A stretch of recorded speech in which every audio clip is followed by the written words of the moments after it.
Hello and welcome to the Recursion Cafe, where we play games from the discard pile.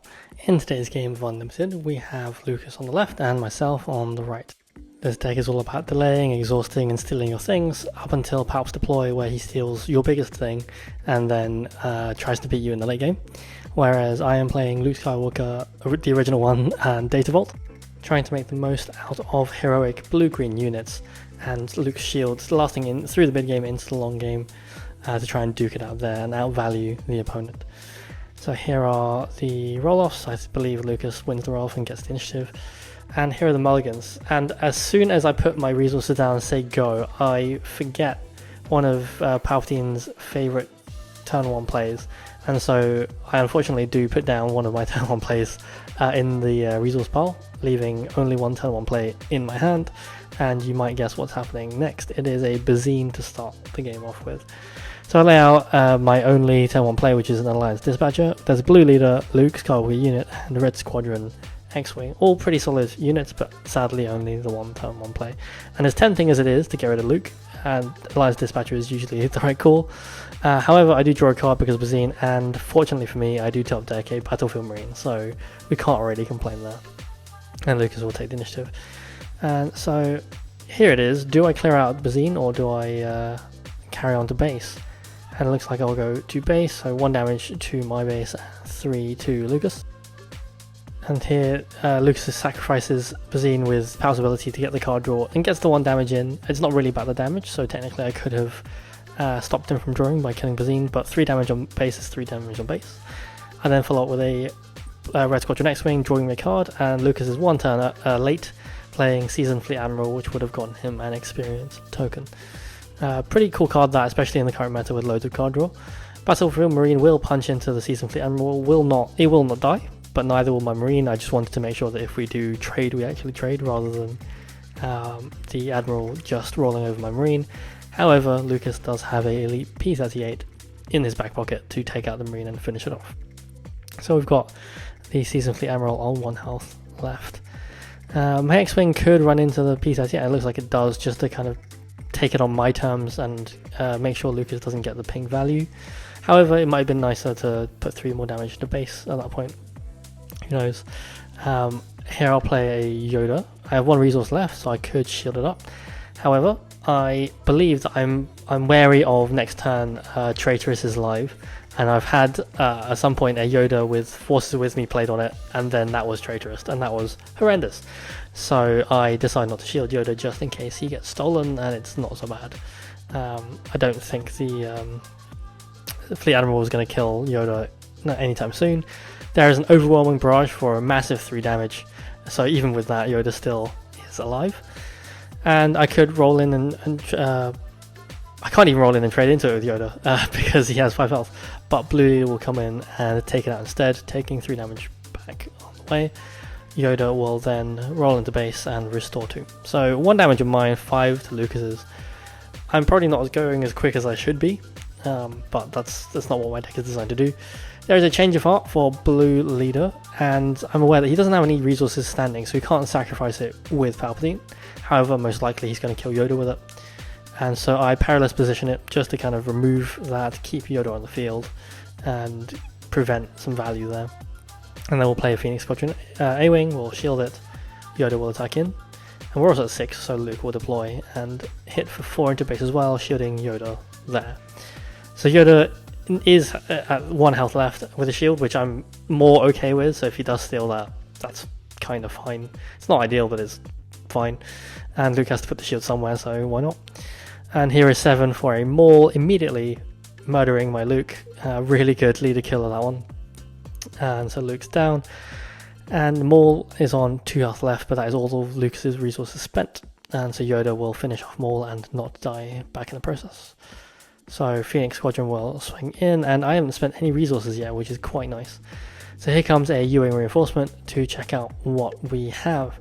And I think, if I remember correctly, the spread was pretty poor, because I end up playing 2 units that I think is just a bad choice. Obi-Wan Kenobi and Clone Deserter. In any other kind of matchup would be fine, but because there is a Palp live and he deploys this turn, it's questionable, and here is exactly why. Lucas plays a Salacious Crumb to the field, and I can't take it out with any of the units that is not Obi-Wan, and of course I don't want to damage Obi-Wan. But I know that he can damage Obi-Wan by using his power ability, so it's just not a great spot, to be completely honest. So I'll just try and get the value out when I can. Obi-Wan will swing into base. I believe that's 16 damage on base so far. And so Lucas has 7 resources. He will play a No Good to Be Dead on the A-Wing just to kind of reduce the incoming damage. Even though it's his flip turn, he still has to be wary of the amount of damage that I can put out. I mean, stuff like a Rebel Assault wouldn't do anything, but still, it's 3 damage is 3 damage, or 6 damage across 2 turns. Yoda will attack in. Palp will do the thing and sacrifice Crumb to ping 1 damage to old Ben. Which means Ben's probably going to be taken next action, which is unfortunate. But it's a situation I kind of put myself in with that U-Wing. And so here we consider our next actions. I will attack with the Clone Deserter while I can. It's a free attack to base. I do restore 1. I've been restoring a bunch in the meantime, but that hasn't mattered.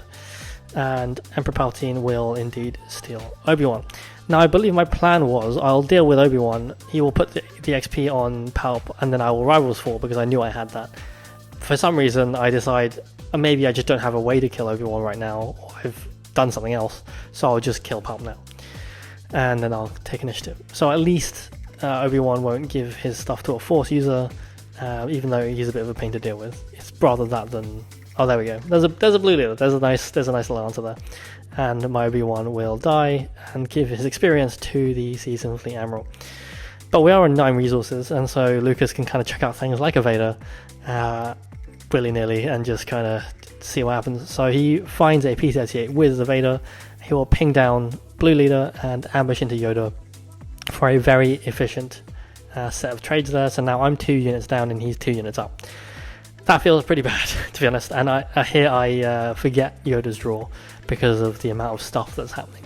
But that's on me. That's an easy to make player mistake. Clone Deserter will just continue swinging into base to try and just put a bit of pressure there to make sure that if I do get a good swing into base, it threatens the kill. The Fleet Admiral will attack into Clone Deserter, drawing a card, and if there's anything Palp is good for is drawing cards, so that's not great on my end.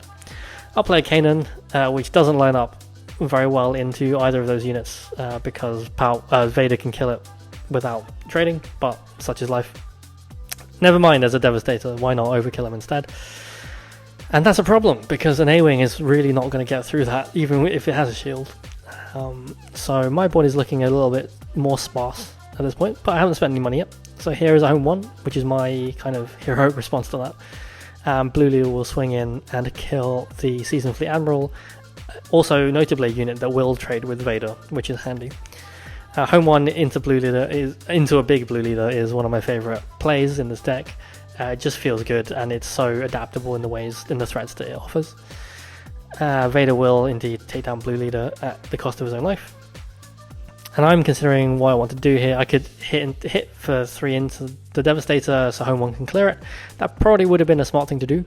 But instead I take initiative. Maybe I have some sort of plan. Lucas here will put 3 into base. He could try and put the P-38 somewhere, but I don't think it greatly matters at this point. It doesn't really impact the board too much. And so we do a lot of thinking, and here's another U-Wing. Well, now that Palp's come and gone, I don't have the same problem, but we do want to find something to present a range of threats here. We find a Bright Hope and a Tech. So the Bright Hope is kind of just limiting damage, and the Tech is just something he has to kill. He will change apart my home 1, which is a pretty decent answer, to be honest. If I had swung with Phoenix Squadron last turn, then first action this turn could have been swinging with home 1 to kill Devastator. But you know, who could predict that? We both forget we have Sentinels, and so Lucas will just pay 5 to nuke my entire board. So a change of heart and a overwhelming barrage later, and yeah, my board's gone. That feels pretty bad, to be honest. Lucas swings with everything on his side of the field and then brings home 1 back. He has restored for a bunch because of home 1.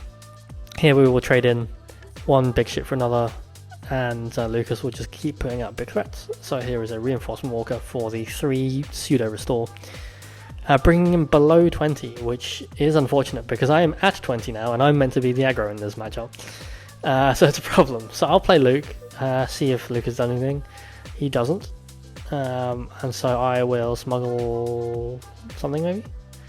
Yes, I'll smuggle out tech, which I put in there a little bit earlier, to try and engineer some sort of advantage through my now very big resource pile. Lucas will take the initiative and I will put out Village Protectors with tech, just to kind of stem the aggression and try and buy time for me to find an answer. So yeah, 20 damage to 16. However, Lucas has an answer of his own and it is a traitorous, stealing my tech, which gives him the tech ability, and that is awful for me. And I'm fresh out of takedowns at this point. I don't seem to have any in hand, otherwise that would be an immediate play. I also don't think I run very much upgrade hate in these colors in this deck. So yeah, that's just kind of his tech at this point, which is really bad for me. So well, yeah, there's another Overwhelming Barrage smuggled, I believe.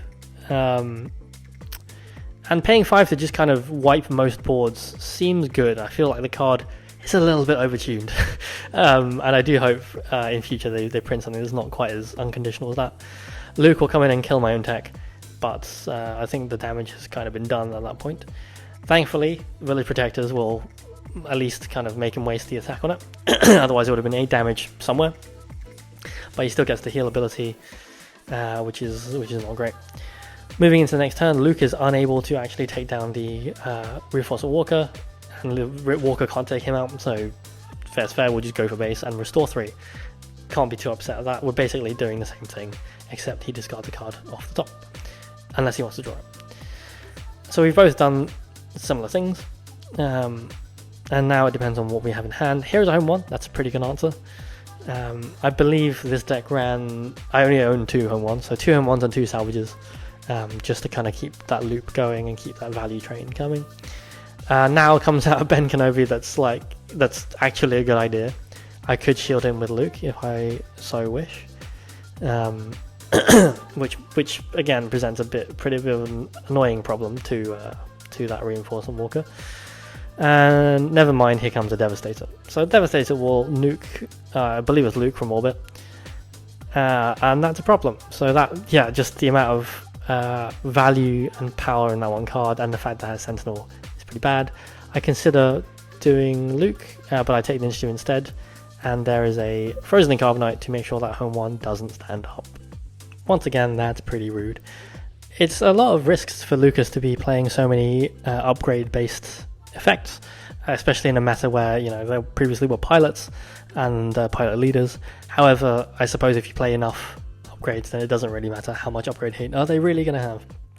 There comes a Bazine, and it's a red Squadron X-Wing and an Obi-Wan in hand. He looks at it and just decides, you know what, you can eat that, it's fine. And so Ben will attack in the base. He has to go through Ben to get to my base, so I suppose that Ben's going to die, and that's fine. There's another heal. My home one gets some experience, which, sure, like, I'm sure I can make use of it one day, maybe. If only it had Sentinel as well. So some damage into Ben. Luke will shield it. And there's a Yularen for even more healing, because it seems like Luke's deck is just stealing stuff, healing, and OB. But it seems like a pretty effective combo. There comes Red Scorching X-Wing for the card draw. Pretty good all throughout the game, that effect. Vader manages to find a P-38 to ping the shield and then murder Ben. So I'm caught in a bit of a tough spot. The experience goes to the Red Squadron X-Wing, so at least there's that. And there's a Fellow Dragon to kill Vader, I believe. The Devastator hits for 8 to base, so I'm on 2 health left, and Lucas, I believe, still has 12. So I need to pull 12 damage out of somewhere. Instead, I'll play a Concord Dawn, and Lucas will swing in for the win. So that's game. There it is. Pretty long one, that one. As expected, any Palp game not into an aggro deck will probably go reasonably long. Hope you enjoyed it. That will probably be the last game of the JTL meta. If you want to support the channel, you can check out the links in the description below. Thanks everyone for watching, and we'll see you soon. If you liked the tokens used in this video, you should check out Laser Gaming. They make clear, high quality token sets and boxes for a range of games including Star Wars Unlimited. You can use code RecursionCafe5 for 5% off their Star Wars tokens and boxes.